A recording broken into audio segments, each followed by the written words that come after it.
Então a gente é muito escravo, a gente vive aprisionado pela nossa mente, por essas memórias que muitas vezes a gente não sabe que elas existem, porque elas são inconscientes, na maioria das vezes. E quando a gente se dá conta, às vezes a gente já tropeçou.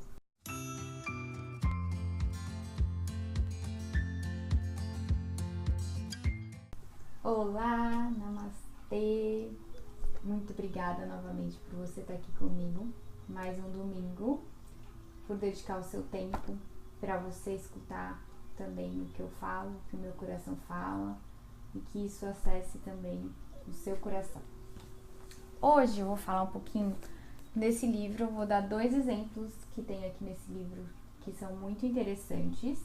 Esse livro, A Cura Quântica, ele foi escrito por Deepak Chopra, é um médico indiano, nascido em 1946 e que na década de 70 veio morar aqui nos Estados Unidos. E ele tem umas teorias de medicina que mistura a ocidental, a tradicional, com a medicina Ayurveda da Índia, tá? E por que eu trouxe esse assunto hoje? Porque coincidentemente eu acordei e li um trecho de novo desse livro e me deu vontade de falar sobre isso, que é de memória, das nossas memórias. Eu já falei um pouquinho sobre isso, sobre a questão das crenças e das nossas memórias num primeiro vídeo que tem aqui no canal. Mas achei legal as explicações, os exemplos que ele deu e quero compartilhar com vocês. Bom, as nossas memórias, né, como a gente já sabe, a gente constrói ao longo da nossa vida.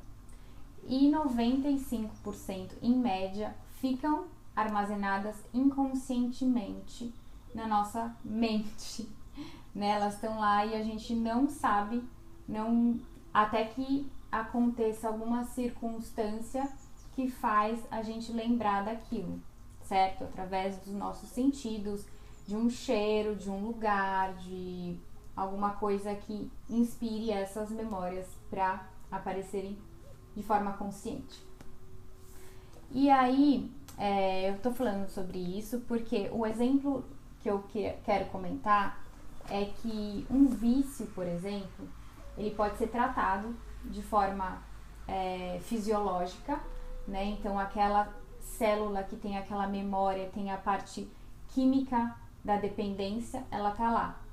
E quando você faz uma desintoxicação, que os dependentes vão para fazer esse trabalho, você faz toda essa desintoxicação e a célula que tinha essa dependência química, ela morre. Isso é o que ele fala no livro, tá? Essa parte, ela é resolvida, tratada. No entanto, o que ele comenta aqui é que, de alguma forma, a medicina não consegue explicar ainda como a memória fica registrada ainda, apesar de você ter tratado e combatido aquela célula que era a viciada quimicamente, né, que tinha esse vício químico, a memória ficou registrada ali, de certa forma imaterial. Então a gente pode chamar, né, de uma energia que ficou registrada na mente. Por isso que a gente costuma ouvir de que os dependentes químicos de uma pessoa viciada em qualquer tipo de droga, ela nunca vai se curar. Porque apesar de ela ter passado por um tratamento, sempre que ela entra em contato com alguma situação que faz essa memória voltar, a vontade de usar aquela substância retorna e ela normalmente cede, né? Vou começar pelo exemplo que ele deu primeiro, que era de um rapaz que nasceu numa parte violenta de Boston e que aos 18 anos foi pro exército, foi pro Vietnã e voltou viciado em heroína, porque na época, não sei se isso ainda é comum ou não, os militantes, né, as pessoas que estavam no exército usavam drogas por conta de todo aquele ambiente, né, daquela energia forte de violência.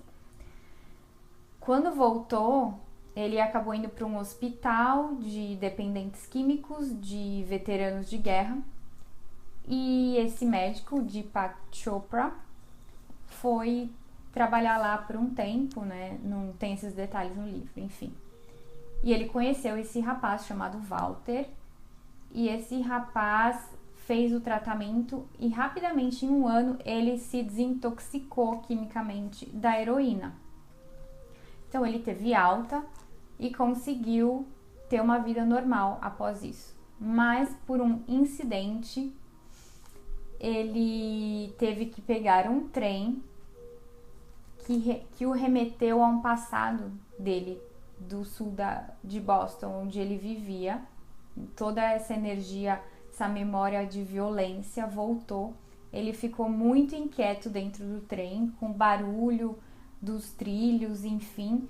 E 2 dias depois, quando esse médico encontrou ele estava viciado, ele tinha voltado para a heroína. E ele não estava aparentando energia, motivação para largar o vício naquele momento. Então esse é um exemplo. O que aconteceu?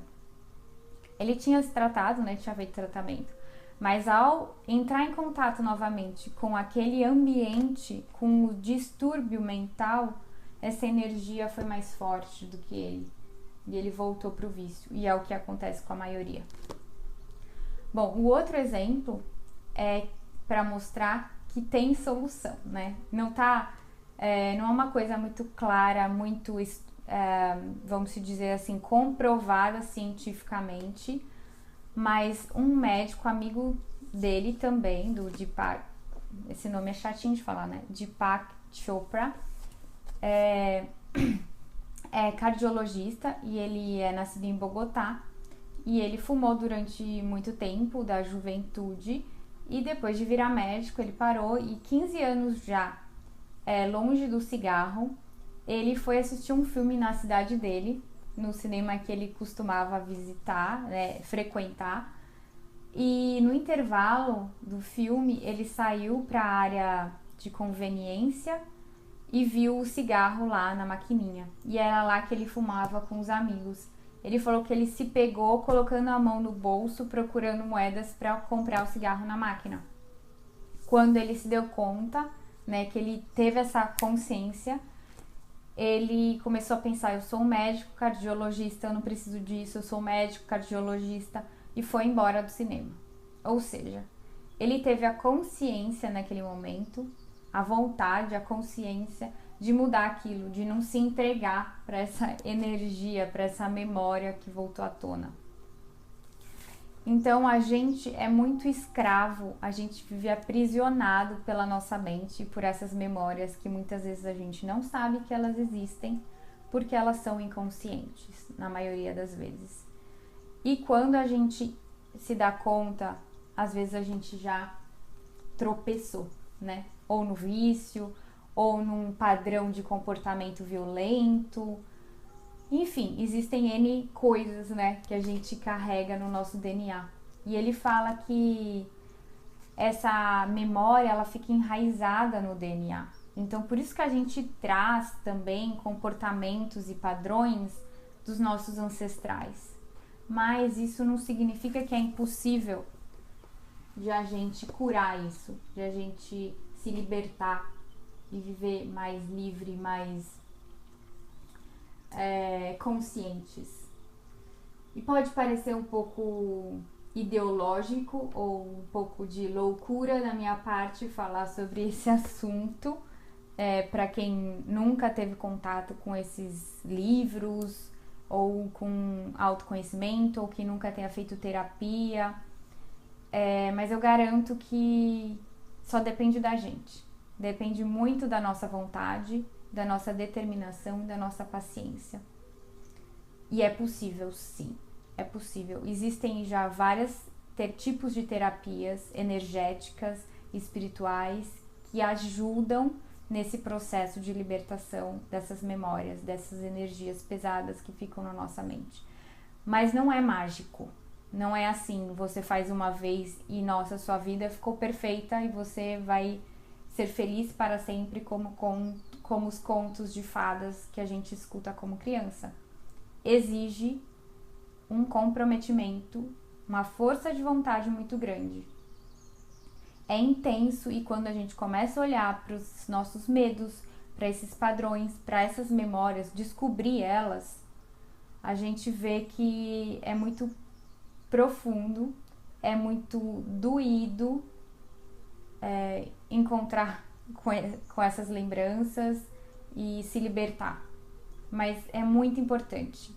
E eu convido vocês para começarem a olhar mais e se envolverem nisso, porque é muito libertador. Eu não tô falando que é libertador porque agora eu sou um pássaro que vou pelo céu sem limite. Eu gostaria muito, e quem sabe um dia, mas é um processo muito longo, muito profundo, e como eu falei, não é do dia pra noite.